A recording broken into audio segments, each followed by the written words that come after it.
eating in if you ate all of your meals in your bed would kind of feel differently. It would, or if you know, so if you do all of your work at home and your personal life is concurrent to it, it all starts feeling like one thing.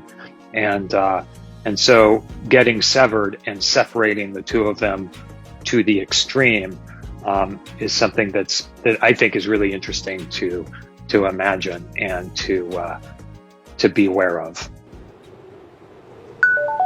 Okay, go ahead and have a seat. Do you feel like there are any aspects of this show that might or should be eye-opening for us as people who work and have personal lives as well? Yeah, I think, it's funny because our work-life balance is so out of whack now. I mean, it kind of was before, but then the pandemic just sort of accelerated it, I thought. And so now it's all the same. It's weird not having the place to go to every day for a lot of people.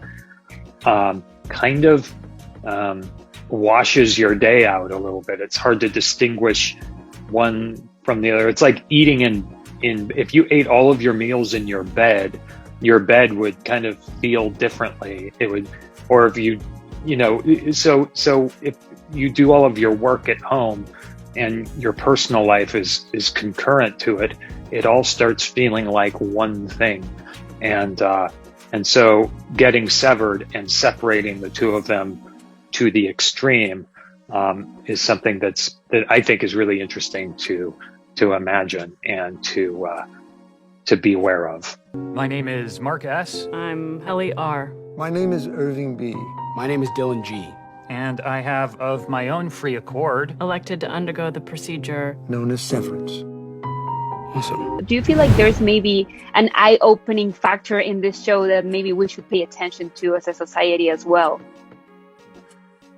Yeah, absolutely. There's, it's such a natural desire to want to compartmentalize our lives, whether it's work or personal life or just something that you don't really want to experience. You'd rather skip over it. And I think this gives you a literal example of what it might be like if you would do that and forget parts of your life for half of the day. I would argue that it doesn't actually make things better to skip over the uncomfortable parts of life. We have to move through them in order to feel what's good about life. We have to move through the painful parts with, mindfulness and just being awake during them. No, that's beautiful.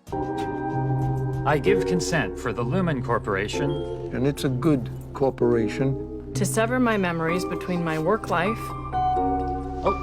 and my personal life.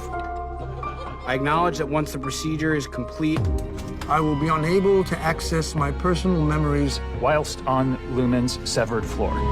Do you feel like there's maybe something about this show that should or could be eye-opening for people who watch it and who also has to balance personal life with work? I think it could be. It certainly made me kind of revisit and reminisce about my time when I had a kind of office job where I was in a little room and I didn't have windows, and thinking about the ways that I kind of coped with that, and obviously at the time I was auditioning for things and trying to make the acting thing a career, so I related a lot to that element of it. And I think everyone kind of has that at their job or at various times. Maybe it's a difficult week at work or whatever, so I think it does invite kind of, reevaluating and just thinking about your kind of work situation and the ways in which you cope at work that with maybe a non-ideal work life. I make these statements freely. Okay, that's a wrap. Open or closed? Both.